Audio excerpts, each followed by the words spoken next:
రాజకీయాలు మారాలి. విశ్వసనీయత అన్న పదానికి అర్థం రావాలి. నిజాయితీ అన్న పదానికి అర్థం రావాలి.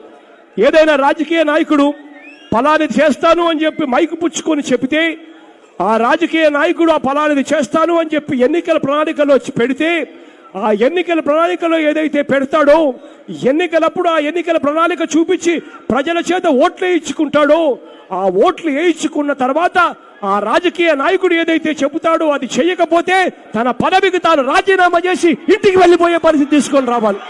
గవర్నమెంట్ అనేది అధ్యక్ష ఒక క్రెడిబిలిటీ మీద జరుగుతా ఉంది. ఈ రోజు నేను గర్వంగా కూడా చెప్తా ఉన్నాను. ఈ రోజు జగన్ అనే వ్యక్తి క్రెడిబిలిటీ ఏ స్థాయిలో ఉంది అని అంటే జగన్ అనే వ్యక్తి ఒక మాట చెబితే జగన్ చేస్తాడు అని చెప్పి క్రెడిబిలిటీ ఇవ్వాలని ఉంది అధ్యక్ష. అది జగన్. అదే చంద్రబాబు నాయుడు గారి క్రెడిబిలిటీ ఒక్కసారి ఆలోచన చేస్తే చంద్రబాబు నాయుడు గారు ఒక మాట చెబితే ఆ చెప్పినది ఖచ్చితంగా చెయ్యడు అన్నది చంద్రబాబు నాయుడు గారి credibility. That is Chandrababu Naidu గారు. అధ్యక్ష, ఈరోజు 90% పైచిలకు మేనిఫెస్టో దేవుడు దయతో ప్రజల దీవెనతో మేము ఇంప్లిమెంట్ చేయగలిగినాము అంటే దాని అర్థం ఏమిటి అధ్యక్ష?